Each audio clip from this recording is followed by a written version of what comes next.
Hello, everybody. Welcome to episode 2 of My GM Academia. Today, we're going to be discussing world building and what it takes to build a world, what it means to build a world, and some of the things that we've done when, well, building our own worlds. Returning guests are Robert Nesby and Tyler Windle, your favorites, I'm sure. And we have a new guy here, too, a voice you've definitely heard over on High School DnD. Ross Irvin, voice of Dino. Yeah, baby, dolls. It's nice to join you guys. Yeah, so we heard a little bit about what Rob and Tyler have done in the past for DMing, but what kind of stuff have you done, Ross? Mostly taking over like a session, just dipping my toes in the waters, as it were. I'm currently running a game where like it's kind of a continuation of a game that actually all three of us were involved in before High School DnD. But for the most part, fairly minimal. Like I think this is the most extensive game I've actually played or run. Okay. Yeah, I find it interesting that we all are in at least 2 campaigns. Well, I know, Ross, you also have like experience with Pathfinder and Starfinder, right? Those are games that I ran, but like didn't really get too far into because like schedules got conflicting and whatnot. So Yes. like that's what I mean by minimal. Like overall I think I've finished like 2 complete games. The bane of every GM scheduling conflicts. Exactly. Or Right. you know what? You'll find the longer you DM that the amount of games you finished doesn't get much higher, but the amount of games you don't finish gets infinitely bigger. Little column A, little column B. Didn't Rob have a short about that, about the campfire? Yep. Yeah. Yeah. Home base. Yeah, the home base. Yeah, you guys should take a second. Go check out quick DM tips for quick DM tips. And I'll be honest, like those DM tips actually really help because like especially that home base one, because the game I'm running, it's like my whole thing is I want it to be like low stakes, that way people don't feel bad if they miss games and whatnot, and like other people can join if they want to, and that really helps with the like dynamic between your players and whatnot, because a home base is just where any role play can just happen, and introducing new characters is like people just walk up to your home camp and they join your team. Honestly, I feel like that could be a whole that should be episode 3 of My GM Academia, because I could go on about home bases forever. I've done so many goofy ones and techie ones and all this other stuff, but that's not what we're talking about today, I don't think. No, we're talking about something that I think comes before picking your home base, and that's, of course, world building. So, I can see them on video. Show of hands, how many of you have all built your own world for a Dungeons and Dragons game? Okay. So, okay, I got Tyler raising 2 hands, Rob's raising 1 hand, and Ross is raising a finger. Okay, and my hand's raised too. Okay, so we've all done it. We've all said we don't want to use the official world. We don't want to use an existing setting or world. We want to make our own world. And my question to you all is, well, why? Why is it better to do the, honestly, sometimes dozens, maybe even, I don't want to say hundreds, but maybe hundreds of hours of work, depending on how long a campaign is. Why is it worth it to do that rather than use the books that we definitely already own anyway? What do you think, Tyler? Wait, there's lore in the books? I'm joking, but honestly, like, I know nothing about the D&D lore. And you guys know me. I'm a huge sci-fi fan. Like, I was gonna say, like, you know, when they were talking about being in multiple games, I have to be in at least one sci-fi game at any moment. That's why I'm playing in a Traveler's game. If I end up in 2 D&D games, I will find an online sci-fi game to join or something. It's in my blood. So my most recent example was we were using the D&D 5e engine, but I decided to make it sci-fi flavored ish. So, we still had swords, we still had weapons, but we also had handguns, shotguns, there's rocket ships, flying machines. And it was a little more magic, a little less or a little less magic, a little more techy. But to answer your question specifically, it's just because the lore in the book as is doesn't meet my needs for the kind of games I want to run generally. Can I run a standard straight of the mill like from the book game? Yeah. But is that going to interest me? Is that going to make me invest my time into it? Not really.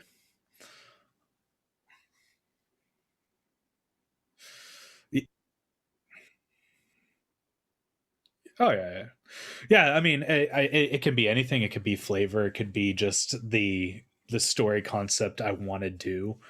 But at the end of the day, it's just if, like you said, I'm going to invest a lot of time into this. So I want to invest a lot of time into something I enjoy. And even though the standard book worlds are nice, I don't enjoy putting my time into someone else's work or just having it all there for me. And if I'm going to just borrow someone's whatever, I'm going to borrow a universe I like. If I'm running a fantasy campaign, then why do I have to do the D&D 5e1? Why can't I do Berserk? Why can't I do some other fantasy based one? Lord of the Rings is one that I think maybe all of us have used at one point. Yeah. Rob and Ross, anything that y'all add to that? Or? I mean, I think all of that's fair, but in particular, I have reviewed some like pre-made adventures, mostly like Curse of Strahd, and the setting is really cool. But at the same time, for me, it's like I go to DMing and GMing because I like to tell a story, and using those settings, I feel like I'm basically in a box, and so I'm limited based on what their setting is and their lore, and which could be interesting. It could be interesting to explore that and try to like see what you could do while you're being limited by that box. But at the same time, I mean, I've been homebrewing worlds like since I started DMing. Yeah, it's just what I know. And something about it is just, I think the reason why I'm into it is just when it comes down to it, you're having fun playing Dungeons and Dragons with your friends. And if you do it right, you don't build the world yourself, you build it together. Oh, sure. Right. And maybe they don't always know that. Maybe in passing, they tell you that they really want to find some legendary bow. So 3 weeks down the line, you make a forest that has a quest for them or something. Amy, if you're listening, I made a forest for you. We're going to get to in a few weeks. Only if you're listening, though. Yeah, I hope you're listening. We want to like and we want a subscription, or you're not getting the bow. Oh, she's subscribed. Oh, that's true. Yeah. I need to see proof where that bow is going to the warlock. No, it's just going to Eldritch Blast. Yeah. plus one per sub. So okay. Let's get into the biggest can of worms. What goes into a world? And you sit down to prep your world building, which even before session 1 probably comes after session 0. The last episode of this, you got to think of all kinds of things that go in your world. So what sort of things go into your world, and what goes first? Ross, let's start with you. One thing that I'm doing with my current game is, because I'm using the map that we had for our Lost Souls campaign, like that, most of that, like geographically speaking, is the same, but like it's a couple centuries after the events of what happened when we were playing. So the challenge that I had was what happened in that amount of time, like how much has changed. And so typically what I like to have in any of my games is like have organizations like factions and whatnot, and have each of those factions like bring an importance to the overall like continent you're on, or like if you want to go further than that, like have it be like world politics. But yeah, usually I'll start small, and the longer you play, the more you expand outwards. So you begin with you start with the water, earth, fire, and air kingdoms, and then Yeah, and then you essentially, decide yeah. who's going to be the fire nation. You decide who's the empire and who's the rebels before you even start building anything else. That's interesting.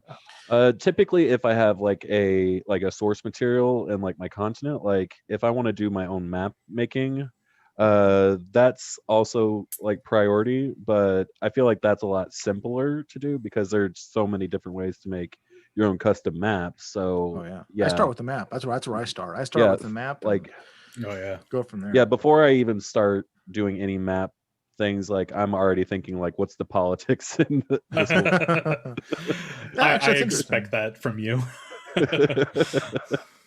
Yeah. Rob, what's the first thing you put in your world? Well, so first I determine a theme. Okay. And generally that's a conversation that comes between me and the players.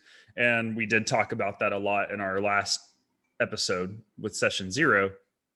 But once that theme's decided, I actually like to start with kind of like either a like tale from the past, or like a legend, or something that like it kind of like sets the tone for the entire campaign and the whole world.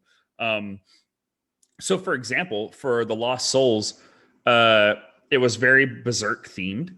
So I started when I started building that world out, my first thing I went with was the Korik and his betrayal of everyone that he knew and loved and whatnot. So I started with that. And from there, it was like, how did that affect things in the world? And how did the existence of these demonic kings affect the world? So that's where I started. But generally, what I like to do is I like to allow my players from that point to tell me about their homes. And I like them to effectively like design their own towns, regions, where they're from. Tell me about it. You don't have to actually build it on the map. I'll do that myself. But I want to know about it. I want to hear about it because that helps with the tone and the themes of what's going on in the world and what people are like in this world. Yeah, I align a lot with that actually. This last campaign, when I told my players to make their characters, I said, "Tell me your hometown, and tell me how you got to this town." And Oh yeah, standard. that ended up being like the first 6 towns we visited, and that all happened in the same region. So the first thing I actually made was a regional map, and then that went into the world map. But yeah, start with a regional map. It's a classic trick, right? As Tyler Right. said. What about you, Tyler? What's the first thing you build? Sorry for the groan during Quark. Brilliant villain, by the way. I think my hatred of him in the last game made everyone else enjoy him as a villain. But I do not want to talk about Quark. That is so I'm shutting that down right now. Yes, we talked about this a little last time. I always start with a map. The most vaguest map of all time. Very similar to Rob, the first thing I do is I think of the nexus point. I think of the one spot in the timeline that changed everything from how it was to how it is. And that is what decides the theme of the game. So for example, in my last campaign, there was a war between machines and organics. And the outcome of that war is why everything was the way it was in the campaign. From the game before it, the nexus point was a galactic empire fell, because it was a sci-fi game. From the game before it, there was, some hyper advanced technology that just got wiped off the planet. Hyper advanced race that got wiped off of the planet. So all of it starts with some nexus point, some critical bit of lore that's really kind of general when it starts, but it helps. I think it helps gives the players like idea of how they want to build their character, what their thoughts are going to be. In my game, I tend to push morality. I tend to push that more. So, I feel like that helps them get an idea. And I honestly think there's a lot of examples of that in fiction as well. And a specific example I can see is Dune. In Dune, the thing that kicks off everything is the Butlerian Jihad. Or a hobbit finding a ring. Right. In which the Butlerian Jihad is like literally the same example as machines and organics fighting, but eventually, because of that war, mankind decides machines are not something that we can depend on. Instead, we're going to develop ourselves so far that we're basically organic machines. Oh yeah. So I highly recommend if you're world building, because your endpoint is narrative. Like that's what you're trying to push. Like, at least in my opinion. And maybe I'm more of a storyteller than like an architect when it comes to my world building, because the world will be very fluid. I will destroy a continent rather than just to fix some just to get rid of some plot error. So I will wipe a city off the map to avoid those type of things. But yeah, so like I said, that's my thought process. So, there needs to be some conflict. There needs to be some bit of lore that kind of like kicks off the story. And then, once you've shared that with everyone. Well, and that bit of lore also gives like your players something to tie their characters to. Exactly. Yeah. And then when they start building your character, you can build your world better. So for example, when Rob started to build Flock, he was going to be this vanguard that hated machines. So I was like, okay, that's definitely a big political conflict. People who hate machines, people who are okay with them. We had a druid that was like, I just want to live outside of the walls, the city walls. But so I was like, okay, there's a law that no one can live outside the city walls unless, blank. And so he was trying to topple that. So like, and so all the pieces just fall into place while people build. And it doesn't take you too much it doesn't take you too much thought to get that off the ground. And then, yes, it becomes collaborative, and that makes your life so much easier. Yeah, it's interesting. All three of y'all seem to start with lore somewhere in there. Lore, politics, the big next change. I'm more of an architect myself. I like the places first, and then I kind of think, well, what could happen in these places? For me, right now, I definitely started with the regional map where everyone's from. And then once they get to the new regions, then I make the map based on what I think their party needs at the time. And then, of course, then the kind of story, I feel like when I say that, it sounds like it's more akin to railroading. Because I think I get the hint that you all, and I know that you all definitely don't like to railroad your players, which of course is forcing them to go down a specific route, right? Well, not, yeah, I mean, because we all know that the players don't let it happen. Well, let me just say that railroading isn't as bad as people make it sound. Yeah. Yeah. There is, I mean, think about it. In every story that you've ever heard, there are things that have to happen to make other things happen. And the unfortunate part, or maybe the fortunate part about D&D is, you can't really control everybody, and you shouldn't try to. but not necessarily railroading, but definitely nudging people in the direction is perfectly acceptable, because they want to play the story too. You know that it's a collaborative story, and if they just get way off topic, it's okay to just kind of be like, here we go, just give you a little bit of a nudge.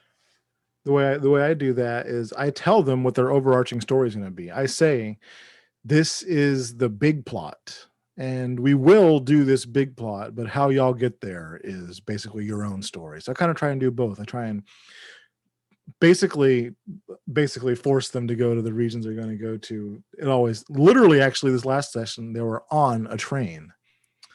It actually took them. Well, then you were literally railroading them. But I think that's I can plan out the story more effectively if I have settings for the places first. Actually, that's I think I do better with that. I'll throw this at you. Zelda is one of the greatest franchises out there. Are you railroaded in Spirit Tracks? This is getting to another topic. So we could do a whole other episode on let's rein this back in here. Let's think what goes in the world, because y'all have mentioned lore for sure. Ross mentioned like political factions or crime guilds, which I think are things we've all fallen back on. Like these group of people that are evil for basically no reason are causing trouble. What else goes into the world? Like what are some of the earliest things you think of? Okay, my world must have this. Must have this.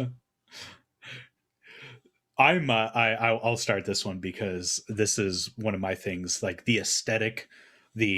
I'm like, my maps will have no cities, but they'll have swamp, mountain, desert. They'll have, it's probably because I played a lot of, because I played a lot of Ranger, wasteland, magic areas, non-magic areas, biomes,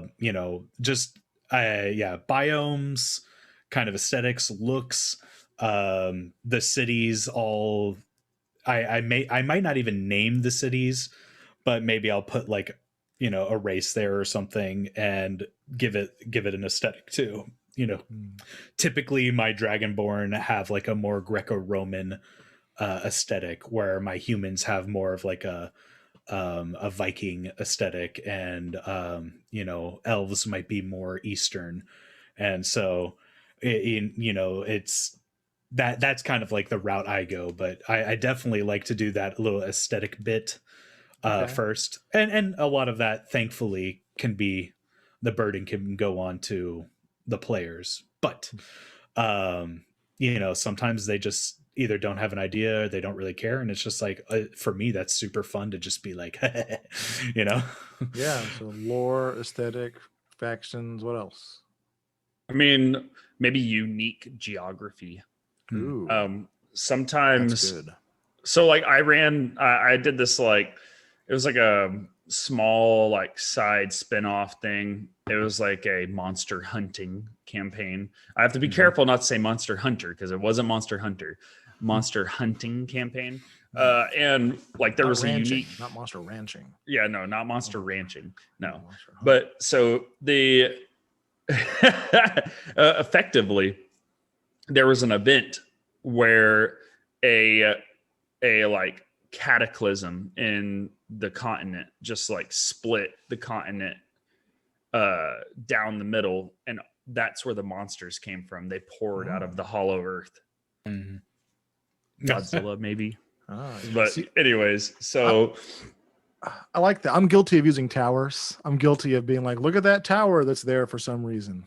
Yeah, that nobody knows, right? You can't even start. Of course, the BBEG doesn't live there. my last game, the whole premise was there was 10 towers that have existed since all of time, and they went almost to space, and they were massive like geological structures that people lived in. And so I overuse towers. Oh man. Okay. You mentioned the BBEG, the big bad evil guy. I did. When does that come up? Well, I mean, for me, I'm gonna guess pretty early. I'm gonna guess that.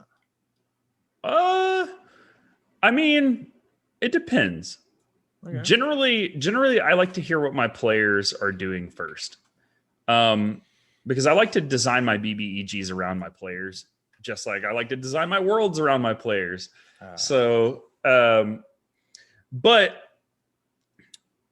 I may already have something of an idea about them, only because, like we established, I like to throw out that little piece of lore at first. So maybe that lore involves a MacGuffin of some sort that the BBEG is chasing himself or trying to stop the players from chasing.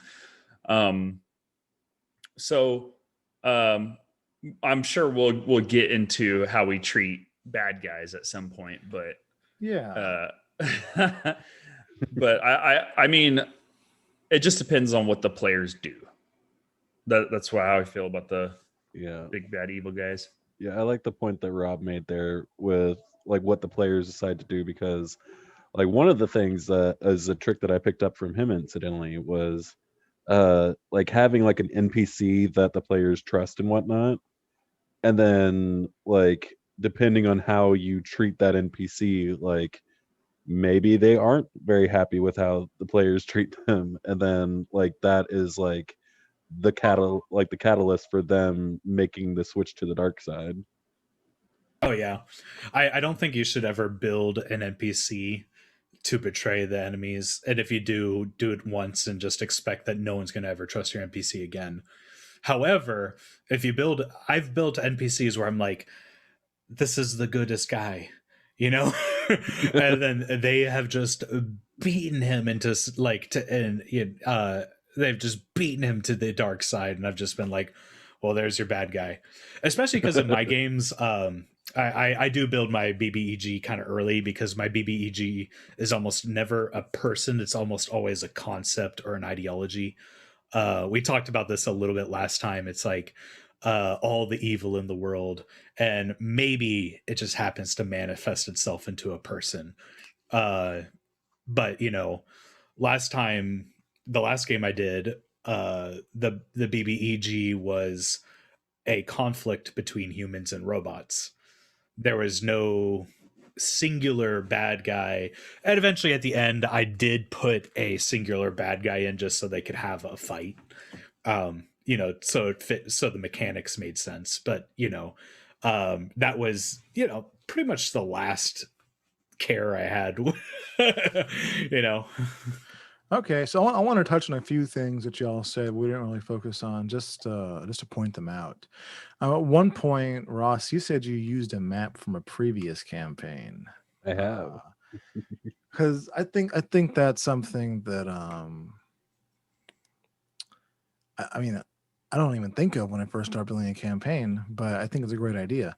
Do you keep the same lore for the world?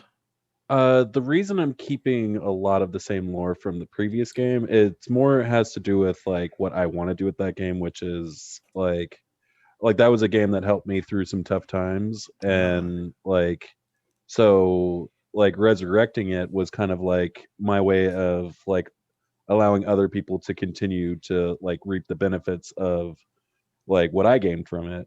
So it was a good world. it's a good world, and like, and the last world I actually built that I like put my time and effort into to like build a map and whatnot, like that was one of my games that I put like a lot of thought into. And like the premise of it was like it was like a continent, but it was like isolated in like space and time, given like the lore of that, like that story, which I drew inspiration from Supernatural. And like the gods were like dragons who crash landed on the planet, trying to like they were transporting this very dangerous like other dragon, and they crash land, and like they're the only ones who had magic. And like basically anyone who is like within this like 1,000, maybe 10,000 like what's the word I'm looking for, radius, like diameter, whatever, they were imbued with the magic of the dragons. And so like I just dumped a whole bunch of lore into it. So not quite sure where I was going with that. No, but it's interesting. How magic exists is really important to Yeah. to a world Yeah, building. and you have to determine what level is that magic, because there may be high magic, low magic.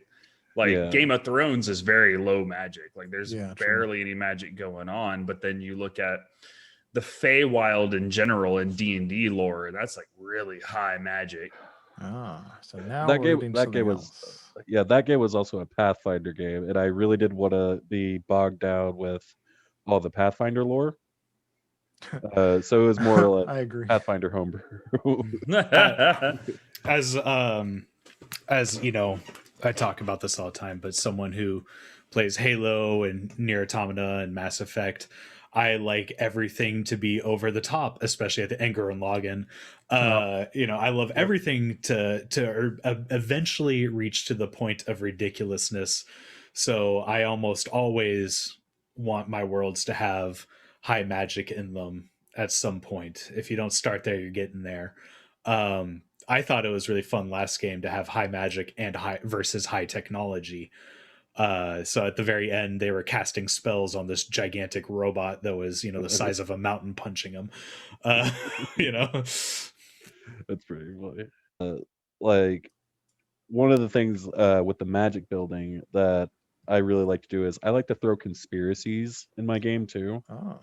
And so like the thing I was that I was doing with that game was there's this episode of Supernatural where they're facing off with this dude that's like haunting this house that has a bunch of graffiti in it, and like it gets on the internet and everyone's like paying attention to it, and like one of the symbols is like this like Tibetan like golem building symbol called the tulpa. And the conspiracy was supposed to be that like when these dragons like landed on the thing, it was too powerful for like the prisoner was going to destroy the entire world, so they like started marking everywhere within that radius with this tulpa symbol, and they essentially made the dragons become gods through this like manifestation like ritual that became their religion. And so like the idea was every time they found these symbols, like they would know that, oh shit, we need to destroy that, we're finding this everywhere. And the like more they like kind of unravel this conspiracy, like they basically unlock the big bad evil guy. Like basically making the players the catalyst. So another strategy of just letting the players uncover the world, but yeah. Okay, interesting. So I wanted to get into because you mentioned the Feywild, you mentioned magic. At some point, well, we still keep some things from D&D, because I think that's something I brought up earlier. We all use the planes. My world, I never really changed much besides the material plane, and then there's always an ethereal plane and an astral plane, and Einhell, Shadowfell, or seem to be there. I use the plane map that comes with the book. And he's referencing chapter 2 of the DMG, which is creating a multiverse. It's page 43 in the Dungeon Master's Guide. Yep. I have never in my life used the D&D planes. There is the material world. And if you guys want to do some planar hopping, you're hopping to my other D&D games or my other Traveler games. And Rob can vouch for this. Yep. They sent one of in one of my Travelers games, they went into a D&D world. On one of them, in the most recent game, they plane hopped into a Travelers game to watch like some dragon get gunned down by a bunch of mechs. I've sent them to Chet Frost's my future sci-fi world. I have never ever used the planes as they are in the book. I almost exclusively I try. I don't know why I'm so adverse to them, but I avoid them like the plague. I'm just like, if I'm making my world, I'm making every bit of it. So screw your planes. If you want to go to some godlike plane, it's going to be, this mine, the one that I've decided. Hold on. So how does dimension door spell work for your world? Do they pass through it? They see Chet Frost before they get to the other side of the Oh, yeah, dimension no. door? Yeah, he's fighting with James T. Kirk. We have flat out had that exact situation play out. You know, Oh boy. Oh, I think we had that. I think we had that something very similar to that. I can't remember, but I know that we've had our D&D characters run into our Traveler characters on several occasions. Well, I mean, I've used the traditional multiverse from D&D pretty often. It's yeah, me too. it's not like it's not the Greyhawk setting or anything like that, but just the way they describe the planes, I have used that in particular. Yeah. I've even had characters from completely different groups run in, plane hop to characters of groups of people they've never met before. I had Ladrian, which Rob knows was my wizard from a couple games ago, and he starred in the last game as well. But he popped up in a I want to say a Pathfinder universe we had, where they grabbed an extra planar being of some sort, and I was just kind of sitting there. I'm like, I don't know what to do. I don't know. I was like, it's a wizard. It's Ladrian. And then it became like a whole thing on like returning him back to his universe. So it was a really fun side quest, Okay. and they love the character. I literally used that in the Lost Souls too.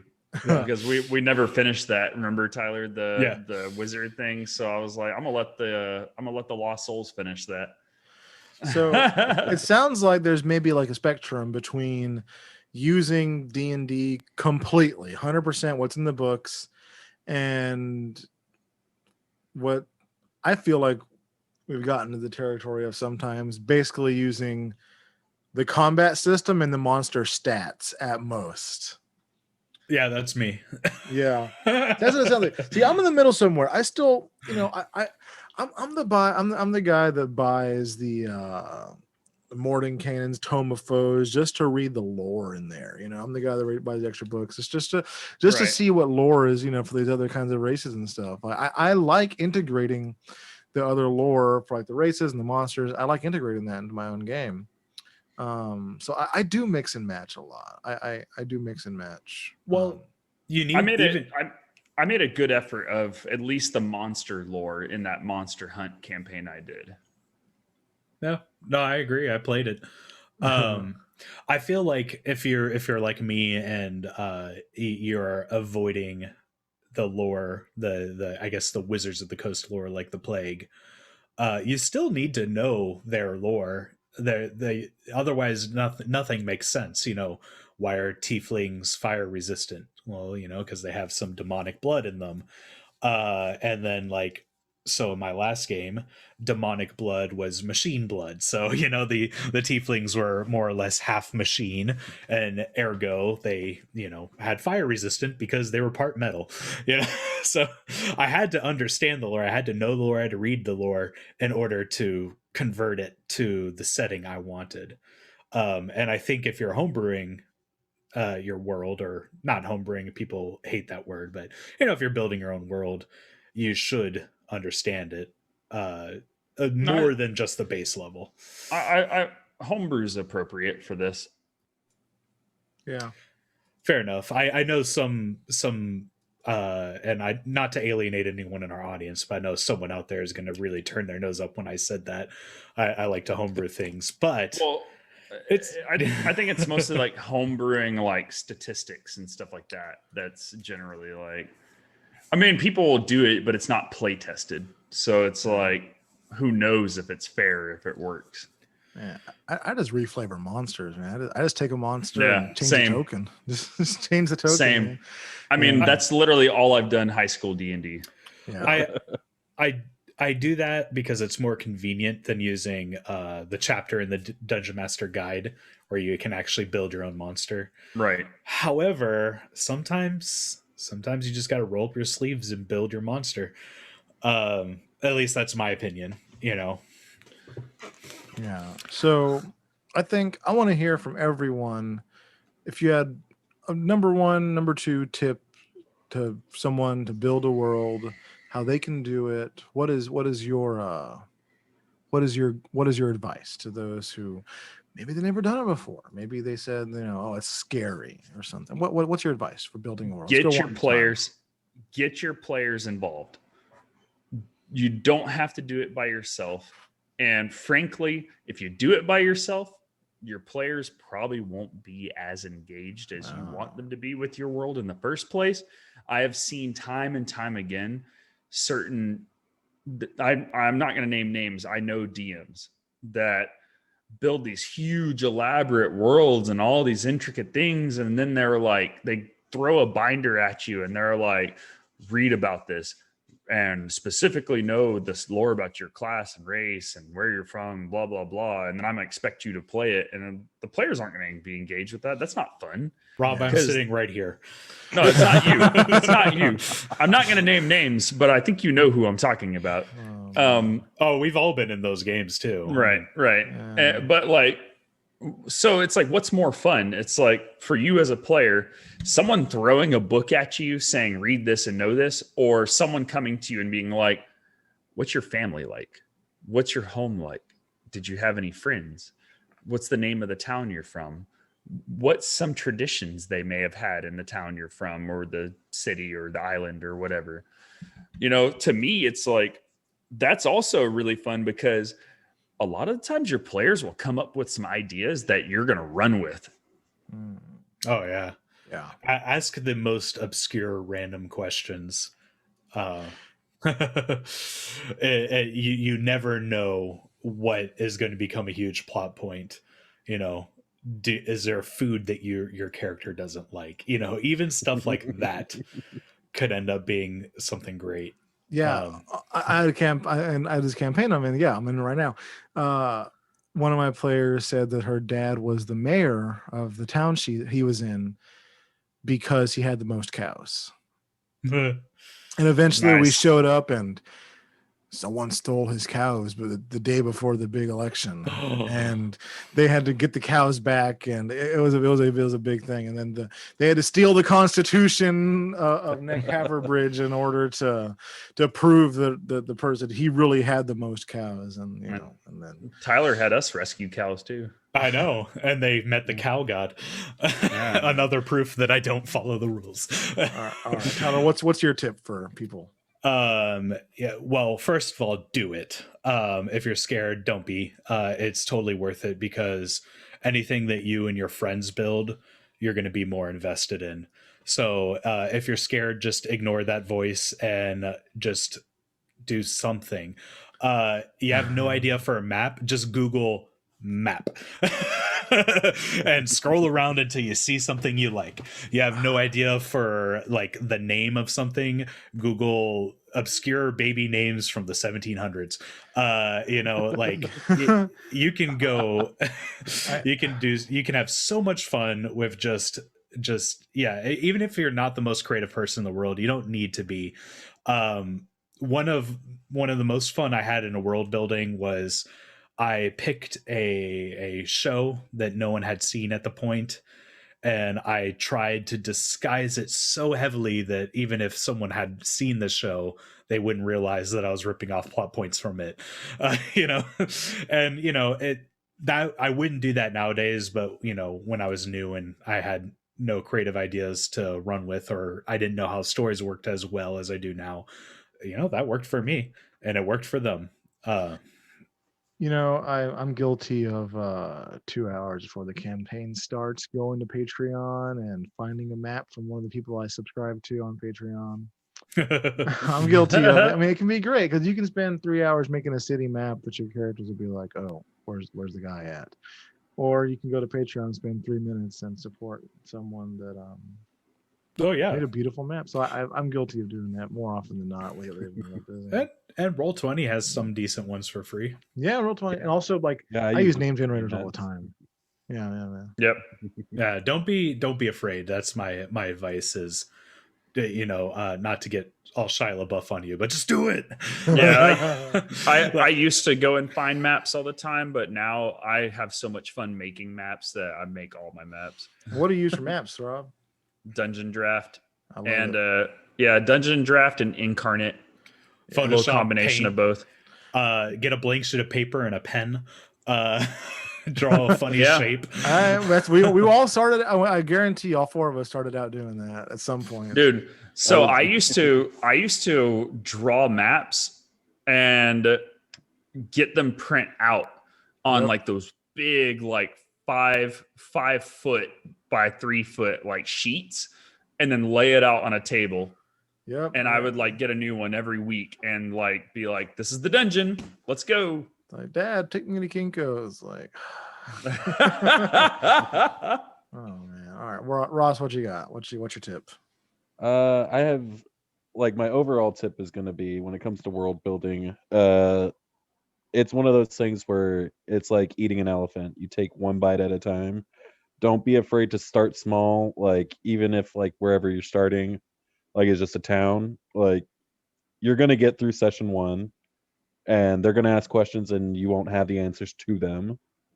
But that's just that's a beginner's thing. Like don't be afraid to expand after each session. Like you don't have to do everything at once.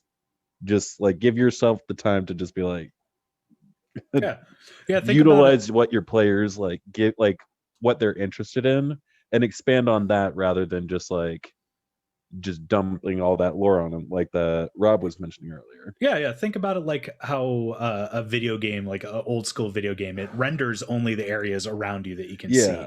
You don't need the rest. It's just a waste. As your characters move, you render more of the area.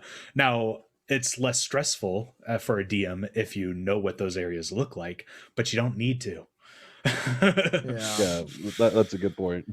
As someone who knows this firsthand, like when you're teaching college, you only got to be 1 week ahead of the students. As long as you're 1 week ahead of the students, you can still teach them. One point I do want to also add, I like to spend more overall time in preparation designing the home base rather than the full world, and spending more time developing who the NPCs are in that home base than like who are the NPCs all throughout the world. Yeah. Those worldwide NPCs you could develop over time, but those home base ones, a lot of times those are the guys that you're going to be interacting with on a session basis. And they're memorable too. I mean, Torvik was a character for the ages in the Lost Souls campaign. I want to do some sort of like short series where like basically it's Torvik telling a story or something. From I the would Infinite love to Forest. see Torvik telling it. We left him in the forest. Yeah. He's fine. He's fine. He'll be all right. He'll live forever. We know that Turin and Miguel will live forever. Oh, hey man, you got that pizza.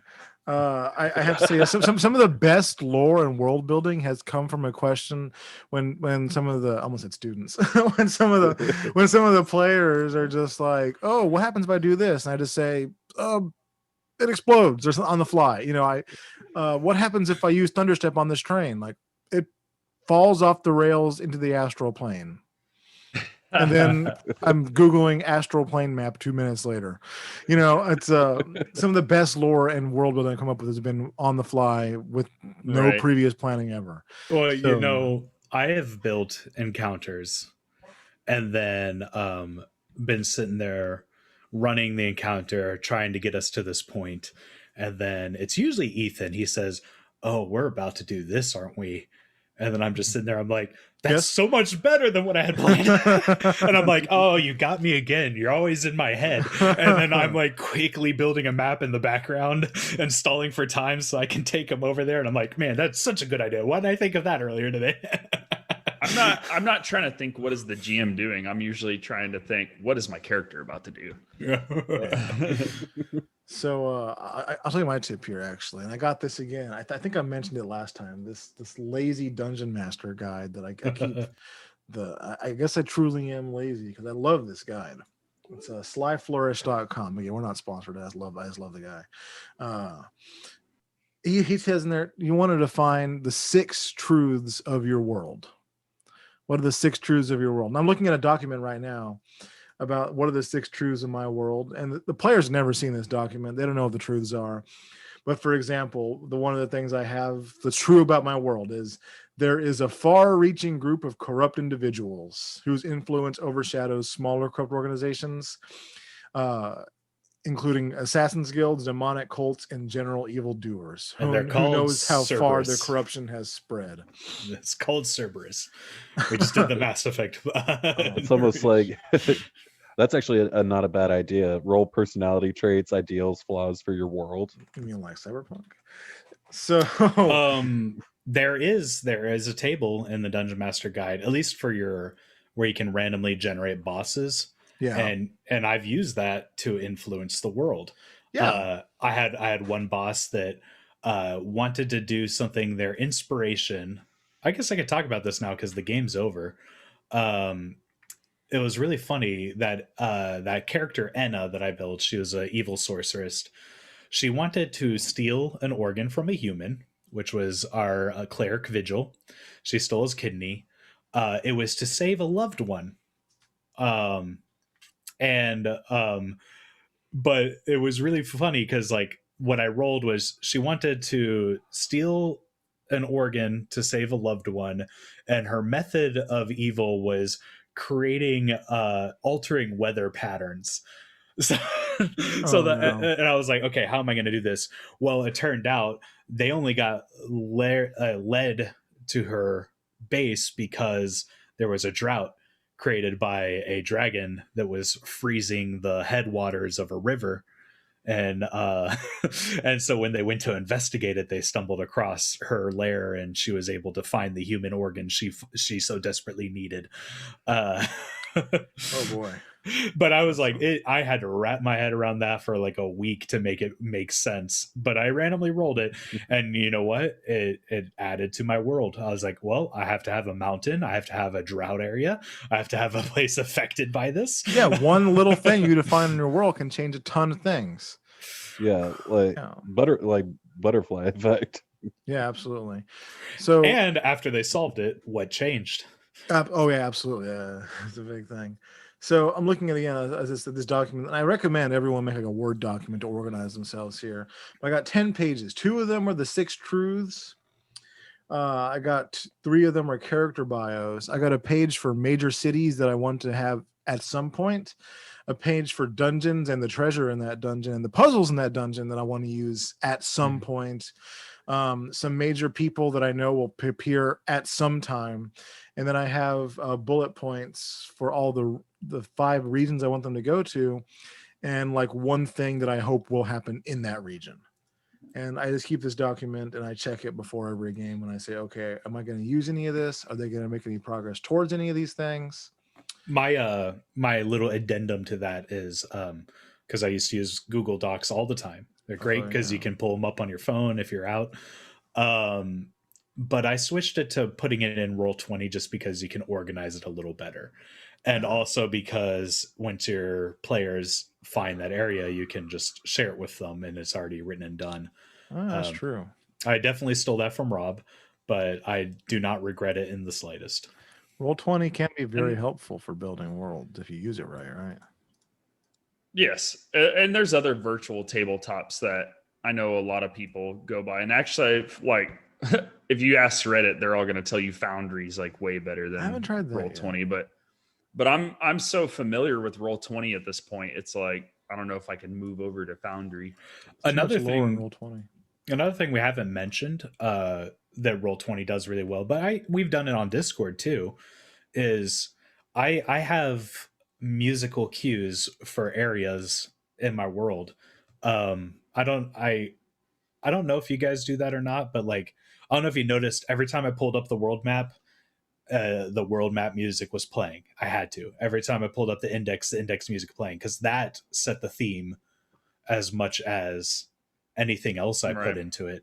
So it's like I wanted the index to feel like peace, which was their home base. So I had the galaxy map music playing, just a soft like boom boom boom boom boom boom boom boom boom boom boom boom boom boom boom boom. Yeah. So every time they went in well, there, I mean, if you're a bunch of musical nerds, like music really adds to the world and the setting. It sets a tone, gives it ambiance. And for when you have that one time, so like I had this very peaceful music on the world map because, when you're looking at it from the big perspective, it is quite peaceful, even though there's all this conflict going on. But then one day near the end of the campaign, this giant conflict breaks out, and I can slap on some slapping heavy metal music, and everyone knows, okay, what's normally been like our calming, helpful, nice area is now in danger. Like it gave them the cue right away. I didn't even have to say what was going on. I flipped it over. They heard the music. They knew something was happening. So That's like a good tip from video games for your for your table. Enemy music is playing, so I roll perception. No, that I had some initiative music where I would put the music on and they would just roll initiative without even asking me. That's great. And that kind of also, but since you mentioned, that's kind of the very last thing I wanted to mention is sometimes starting a world. And you brought this up earlier. You said you copied Berserk, Rob, right?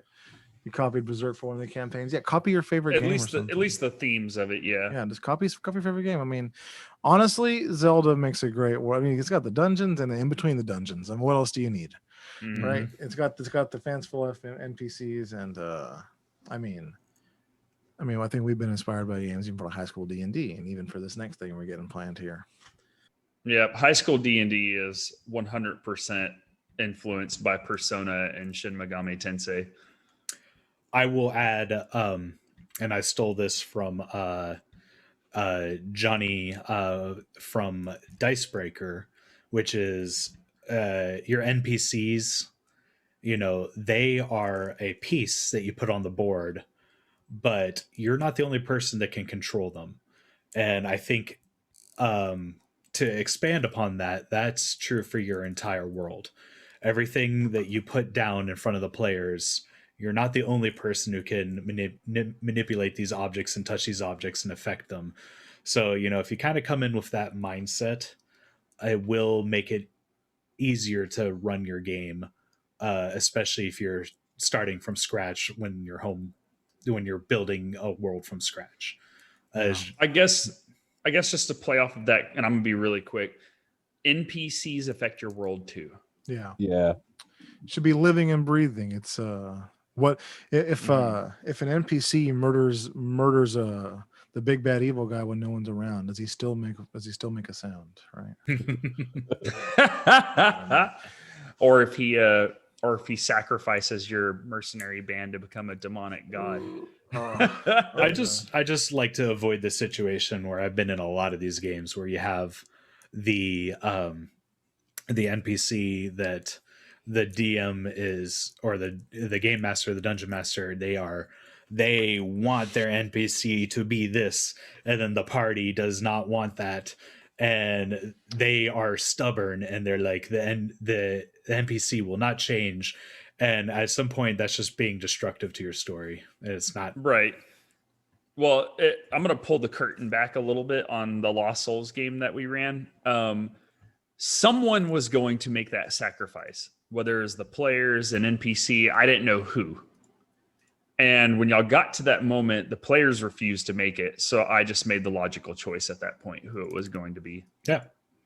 And that was based off of how we treated him. Exactly. I think several times in that game, my character was just like, no respect to this guy.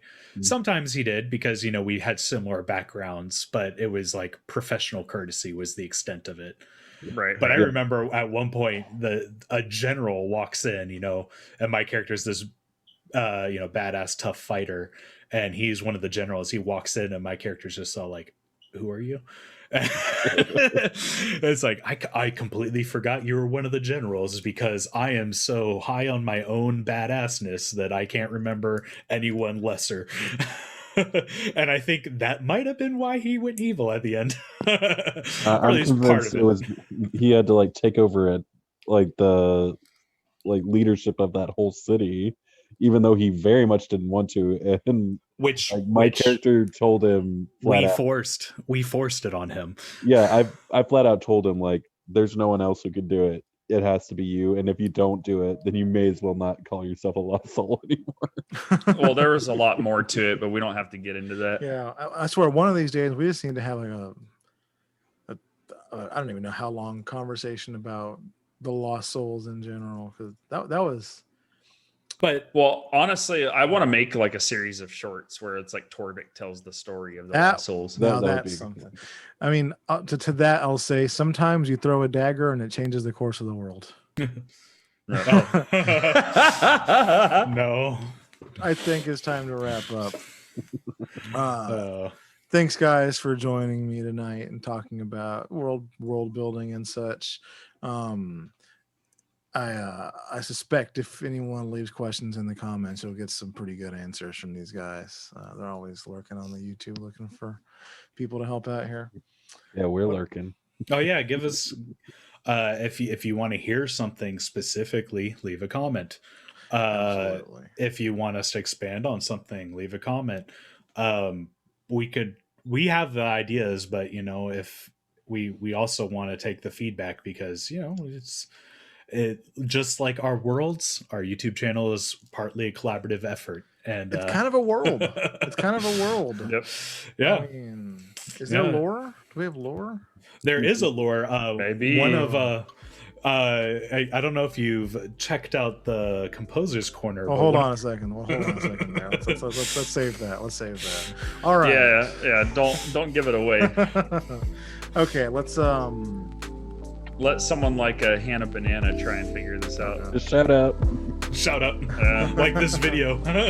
like this video. Yeah, we love him. Thanks so much to Rob, Tyler, and Ross for joining us today. Be sure to check out our social media, our Facebook, Instagram, and Twitter at SIO Tabletop.